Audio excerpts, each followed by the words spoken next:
This week on Moneywise, traveling on a budget. Is it possible to take a vacation without breaking the bank? And how can you find the best travel deals? Joining our discussion are Elaine Lee, author of Go Girl, the Black woman's book of travel and adventure, who completed a solo trip around the world, and Deborah Nucky, author of the Misspent Money Guide, who has traveled to more than 40 countries. And we'll see how one family is making their vacations both fun and affordable. And also our regular CreditWise segment. Now, let's get Moneywise.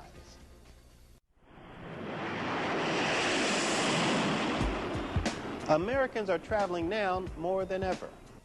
Last year, Americans spent over $700 billion on travel. Travel is also becoming easier thanks to the internet. We can now access information and tickets at the click of a mouse. Last year, over $13 billion were spent for travel online, including airline tickets, hotel rooms, and car rentals. Travel barely increased for the general population from 1997 to 1999, but among minorities, the increase has been more significant. During this same time period, travel for African Americans increased 16%, for Hispanics 11%, and for Asian Americans 7%. Also, different ethnic groups travel differently. For example, African Americans often favor group trips, while Hispanics are most likely to take family vacations. Welcome, ladies. Elaine, is taking a vacation a luxury?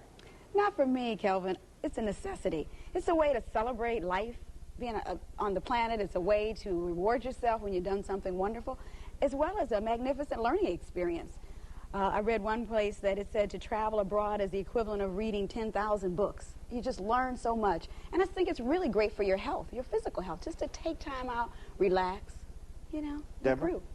I totally agree with Elaine. I go stir crazy if I don't get a decent vacation once in a while, and travel is so enriching. It's amazing. In some ways it's an emotional luxury, but it doesn't need to be a financial luxury. Now, what are some of the reasons why people don't travel? I think a lot of people perceive travel as very expensive. They see the airfares to Europe and see the cost of package tours and so forth, and assume that to get your foot in the door traveling, you've got to put a lot of money out. But there's a lot of variation out there. You can start at different levels. Also, some people are not particularly adventurous and perceive travel as being a lot harder than it is. Well, I think in terms of affordability in travel, it's about making a commitment and making it a priority in your life. And maybe instead of buying the fancy new car, the fancy new house, you know, you just pare down a bit, and you'd be surprised how much money you can manifest for traveling. And then there's just so many affordable ways to travel. For example, I belong to a home exchange and a hospitality exchange club. So when I travel to Europe, I don't have to pay for accommodations. That saves a tremendous amount of money. Is the trend longer vacations or weekend getaways? Deborah? I think it kind of splits into two levels. I think a lot of people are so busy, they're not able to get away for 2 or 3 weeks. And if you're going, say, to Australia, great place to be from, Yeah. very long place to travel to, going somewhere like Australia takes a commitment of a couple of weeks, because you're on a plane door to door for, you know, 15, 20 hours. So it's worth taking the time to go for a long time. So because people don't have that amount of time to invest, they are taking a lot of shorter vacations, long weekends, really using that time well. But there's only so much you can do in a weekend. Weekend's great time to do a short recharge, but you really don't get the experiences of another culture, the way Elaine was talking about, where you're living the culture and really soaking it in. Are we finding that people of color are having different traveling experiences than other people? Well, I think that it is a difference because, unfortunately, in America, we live with so much racism, and when you get outside the United States, you don't have that experience. It's very rare. So I think that's one thing that makes it unique. We get a chance to shed that burden of racism and feel what it's like to be a human being and to be, you know, really be free and be treated as a citizen. So I think that's one of the unique differences. And how about, Deborah, women traveling? It seems like so many women are traveling alone now. Maybe they don't need us to travel anymore, but what's your experience? My experience has been that you can really experience the world in a different way when you're traveling alone, because you don't have the screen of a group, the screen of a tour guide or whatever. You're really out there interacting with people. Of course, as a woman traveling alone, you need to keep a bit of a barrier up. But I've had some amazing experiences. In Pakistan, a family took me in, and I lived with the family for a week. I learned some Urdu. I learned how to speak and cook in the local culture. That's something that I would have never got on any package tour. There is an incredible generosity that people in the rest of the world have towards strangers. They're fascinated by other cultures as much as we're fascinated by theirs. So, you know, the most rewarding experiences I've had actually have not cost me a dime. They've just cost me the, you know, being in the right time, the right place, and, you know, reaching out. Do you recommend that people at least are familiar with some keywords or the language of the country that they're visiting? Absolutely. You know, where is, how much, I want, thank you, no. That's an important one to learn, you know. There's a lot you can do with sign language. I've had amazing conversations in sign language. I've had amazing conversations in animal noises, because when I'm looking at a piece of meat, I would like to know where it came from. And you don't need language for that. No. But there's the 7 basic words of yes, no, please, thank you, bathroom, beer, and food. Yeah, gotta get the basics. Well, let's talk about the rewards. I mean, what have you found been the most rewarding experience from your travel? And for me, I think as an African American traveling back to Africa was just a phenomenal experience.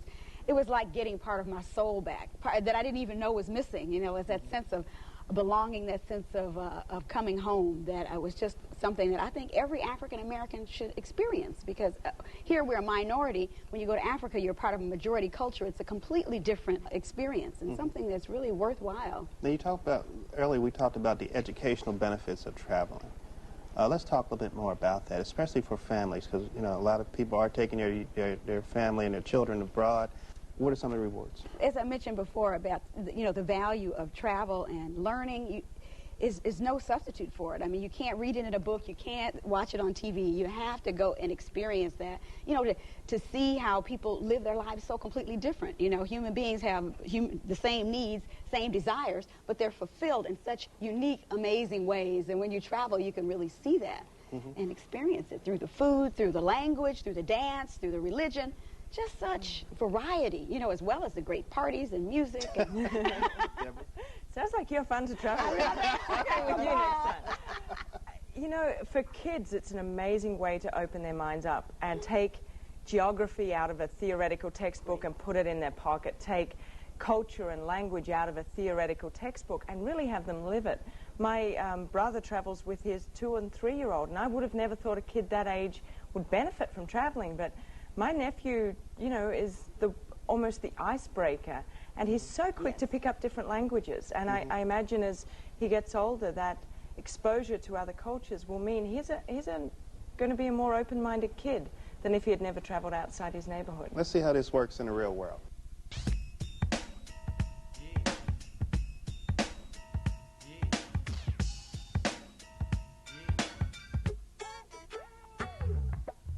The reason we take vacations instead of spending the money on something else is because we need downtime. We both have stressful jobs. Lots of times the kids get caught up in our being busy. No. In the White-Brown household, each member gets involved in all stages of vacation planning. Things could be going on here. Well, they have hotels that are tree houses. Remember when we went to... See, this is a conflict that we always have. One wants to go plush, and the other one wants to, get down and dirty. No. We can be plush up in these tree houses, and we can walk down to the dirt.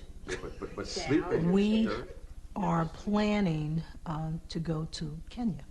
And one of the things that we're doing is each one of us is going to take a chapter and tell the other members of the family what we read in that chapter.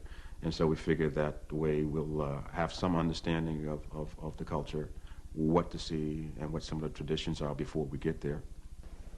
Finding good deals is also a family affair. Last year we had a stress call from Melvin, a last minute. We need to get away now. This Washington, D.C. based family was looking into going to Rehoboth Beach in Delaware, but their 14-year-old had other ideas. Whitney decided, well,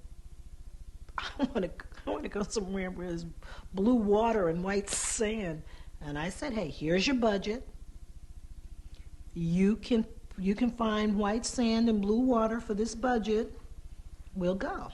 I usually search the internet for low prices for airlines and tickets, and I usually contact the travel agent. And I also read literature about the area that we're going to find out some activities we can do. She came up with an incredible deal for a family of 4, and I think the differential was like a couple of $100. And we went to the Bahamas. The budget is important. We like to try to work the vacation out such that, hey, we don't have any residual payments, after we come home. And so things like airfare or things like hotel, we try to make sure that we can handle that up front. We have been fortunate in that we have found a travel agent who deals in a lot of discount vacations. But the internet has been a fabulous source. Yeah. www.cheaptickets.com. There it is. We also look at the Washington Post and see what kind of specials they have. But there's a variety of resources. We'll be staying with in-laws in Kenya for a couple of reasons. One, it helps out with the budget in terms of lodging. And then that allows us to basically use our dollars to do some things that might be considered a little more exotic, so we'll be able to go on safari. I'm really excited about going to Kenya. I think it'll basically integrate a lot of different things on one trip. Some new family, in-laws, beaches, safari, new culture. Really looking forward to it. Okay, Deborah, is this family or is their approach to travel typical? I think one thing that's really typical is having 2 people in one family who want to travel in different ways.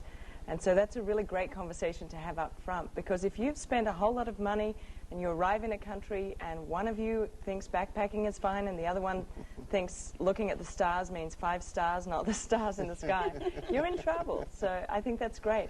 They clearly are a lot more rigorous about their research than most people, and that's great because they use that as a way of planning. And in many ways, planning for a trip can be almost as much fun as the trip. Yeah, earlier we were talking about the rewards. It's good that this travel seemed like it's bringing the family together. Elaine, what are they doing right?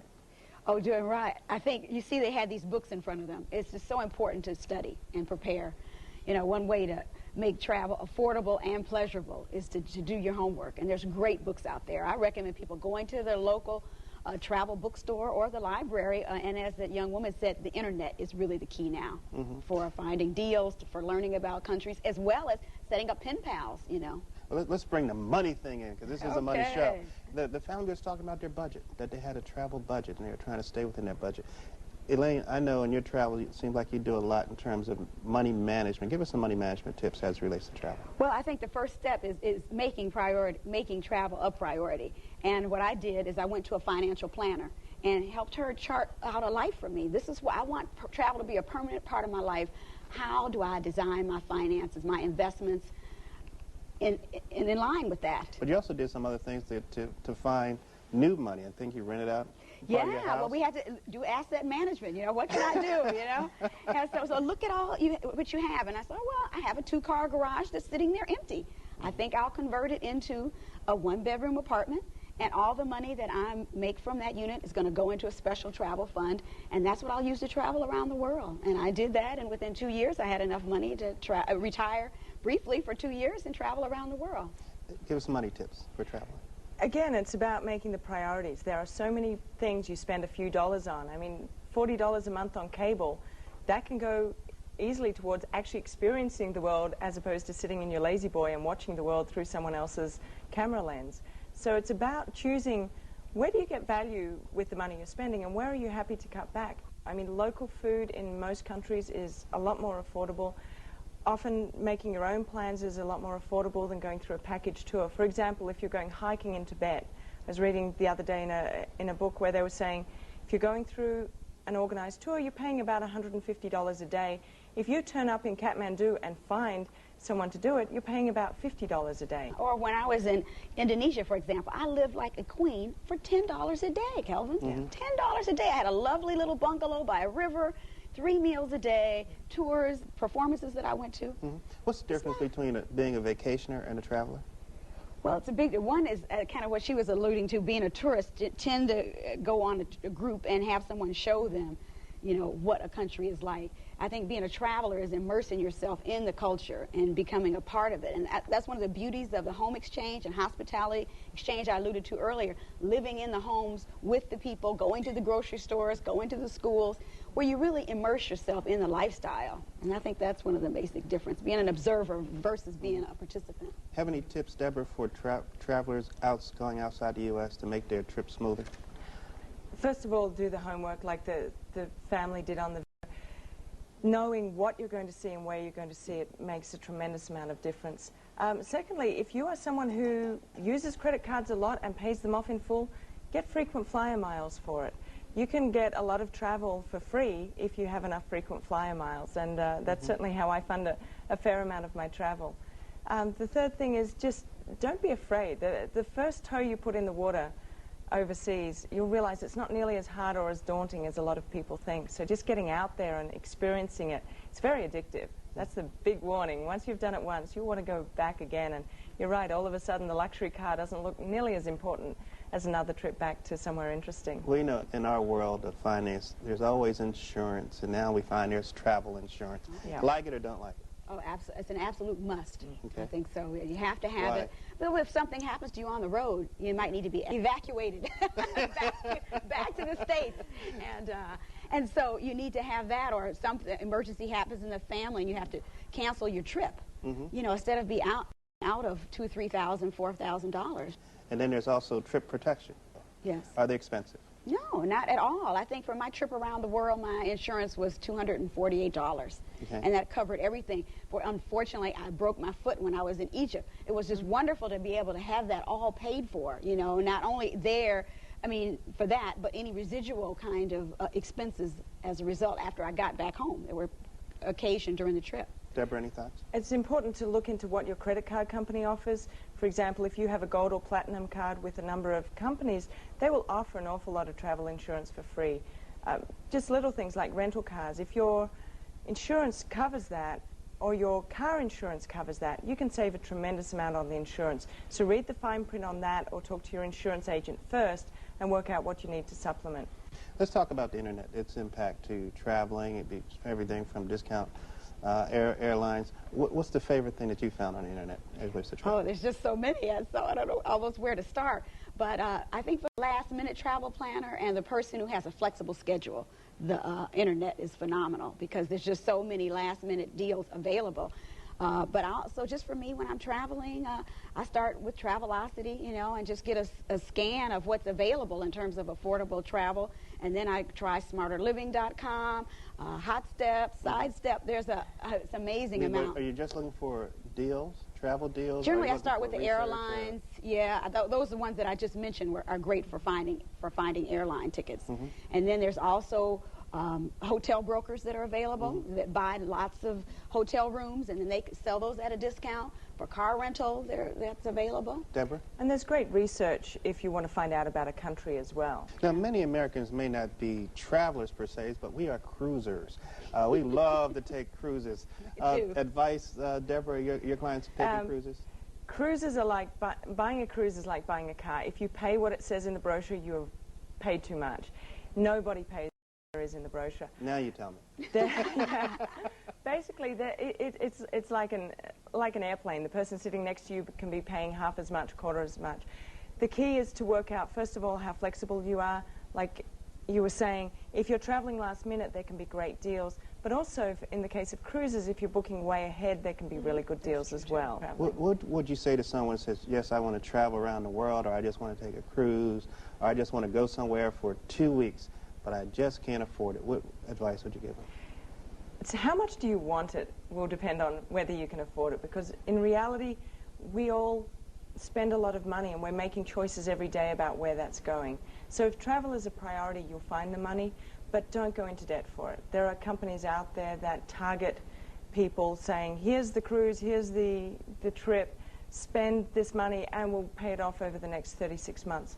In essence, you're paying credit card interest rates to have a vacation that you can't afford. So I really get very uncomfortable about the idea of going into debt to travel. Elaine, what would you tell somebody?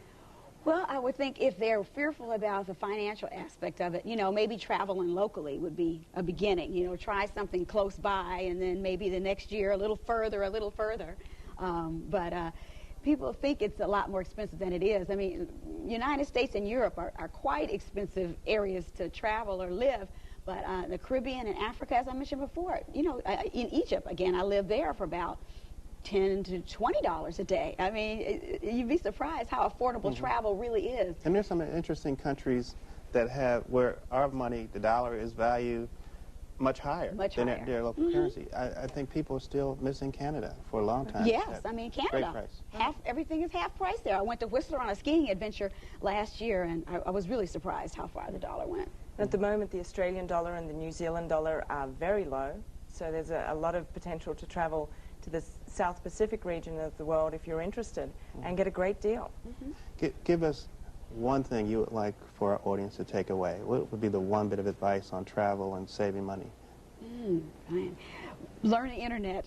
Definitely, I would say that. And if you don't have a computer at home, most libraries now have them. So it's just no excuse. I mean, even if you have to just peck with one finger. I mean, that is the future of travel, I think, in terms of affordability as well as an opportunity to learn. Deborah?